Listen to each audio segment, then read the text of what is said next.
RTX 5000 series itu datang dengan support PCIe 5x16. Nah, apakah hal tersebut jadi wajib banget ada nih di PC kita? Terus nasib kita yang masih pakai PC dengan PCIe 4x16 itu gimana tuh? Apakah GPU ini masih bisa jalan? Atau mungkin di sini kalian ada yang masih pakai PC dengan PCIe 3x16. Nah, itu gimana tuh? Bisa jalan nggak pakai RTX 5000 series? Atau mungkin ada penurunan performa? Maka dari itu di sini gua membuat video ini nih yang akan gua tes si RTX 5070 Ti antara PCIe 5.0 versus PCIe 4.0.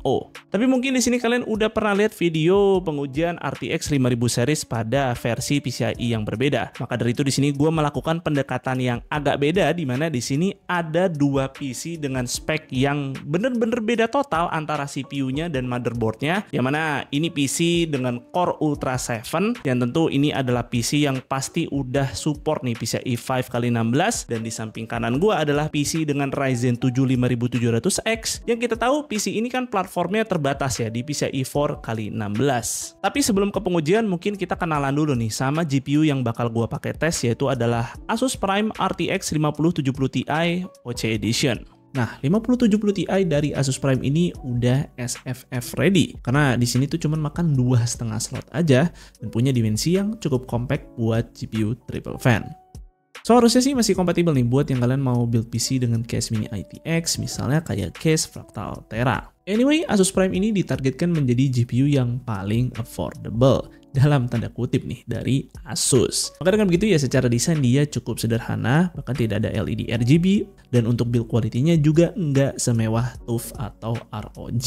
Ya frame pada bagian depannya ini fully plastik, tapi tetap kok backplate-nya ini berbahan metal dengan bagian yang ujungnya ini tuh kayak ada bolongan, ya alias ini adalah ventilasi untuk airflow.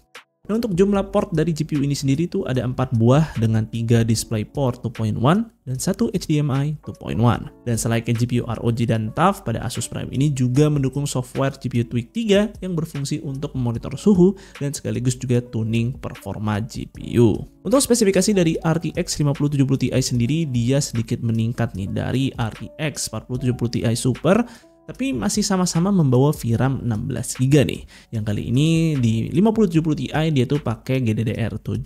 Selebihnya kalian bisa pause video ini untuk tahu lebih detail. Oke nih, PCIe 5 ini tuh memang masih sangat baru sekali dan harga platformnya pun juga masih jauh lebih mahal kan dibandingkan hanya support PCIe 4 saja. Sehingga mungkin belum banyak nih yang pakai PCIe 5. Dan gue juga di sini tuh sangat yakin pasti masih banyak user nih yang pakai PC dengan CPU Intel Gen 12 plus motherboard yang terjangkau atau di Ryzen 5000 nih, yang mana ini kan hanya support PCIe 4.0 aja. Tapi di sini mungkin kalian ada keinginan untuk upgrade ke GPU generasi terbaru. Jadi untuk itu di sini gue akan coba tes pada dua PC berbeda, yaitu Core Ultra 7. Ya pinginnya sih pakai Ryzen 7 9800X3D, tapi ternyata susah nih cari pinjamannya. Anyway, setidaknya ini menggambarkan teknologi PC paling modern yang tentu tidak ada kompromi nih untuk menjalankan RTX 5000 series.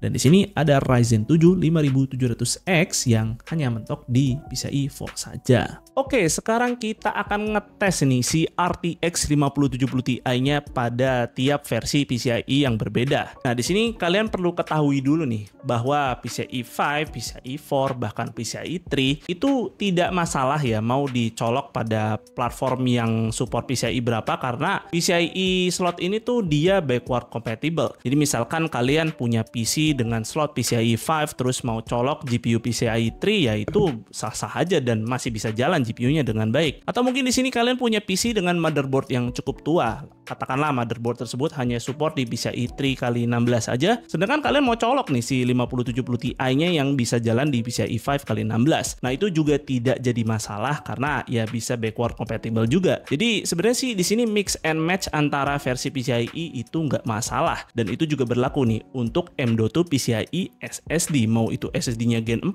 Gen 5 dicolok di slot PCIe Gen 3 itu ya tetap bisa jalan kok si SSD-nya. Hanya saja perlu diperhatikan ketika kalian melakukan mix and match ini mungkin akan terjadi limitasi bandwidth. Yang kalian bisa lihat nih di chart di sini tuh tiap-tiap versi PCIe itu ada maksimum bandwidth yang didukung tuh berapa. Oke, game pertama ada Monster Hunter Wilds di 1440p tanpa ray tracing. Di sini gue tes juga Core Ultra 7 di PCIe 4 agar melihat perbedaan performa apakah akibat PCIe atau CPU.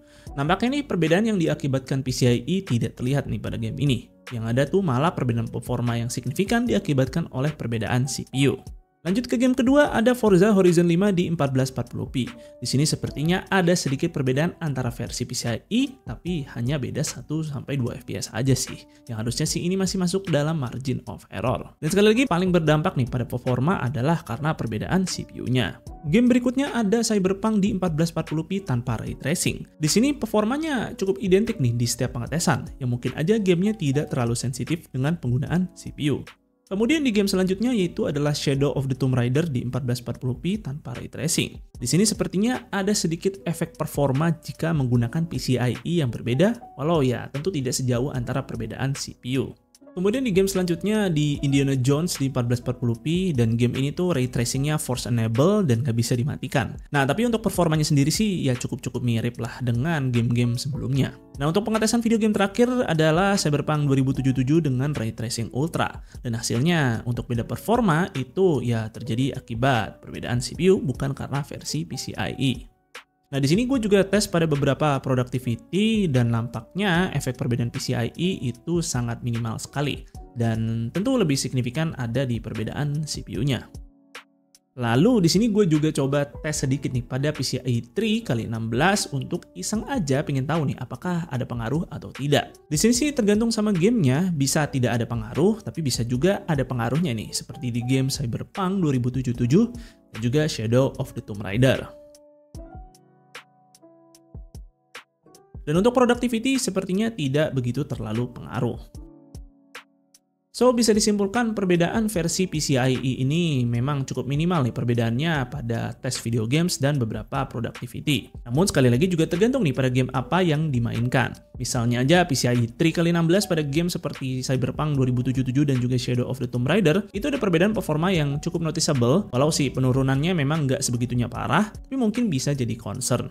Ya setidaknya sih 5070 Ti masih kasih performa yang cukup oke pada PCIe 4x16, ya setidaknya dari apa yang gua tes. Walau sih memang alangkah lebih baik gunakan CPU dan juga motherboard yang mendukung versi PCIe terbaru agar mendapatkan performa yang paling optimal. Dan terakhir untuk si Asus Prime RTX 5070 Ti OC Edition ini gue rasa masih cukup menarik untuk dibikin konten lain lagi. Ya di sini kan dia udah SFF ready ya. Jadi gue kayaknya sih pengen bikin PC build dengan mini ITX gitu pakai GPU ini. Ya kita lihat aja nanti kalau gue punya kesempatan. Anyway, coba deh kalian kasih pendapat kalian tentang si RTX 5000 series ini. Misalkan kalian mau upgrade nih dari platform yang cukup lama, misalkan kayak si AM4 ini. Coba tulis aja pendapatnya di kolom komentar. Dan mungkin segitu aja untuk videonya kali ini. Semoga video ini bermanfaat buat kalian. Jika kalian berkenan, like dan share video ini, dan jangan lupa subscribe channel Suka IT jika kalian gak mau ketinggalan kontennya. Dan jangan lupa juga follow Suka IT di Instagram dengan nama @suka_it.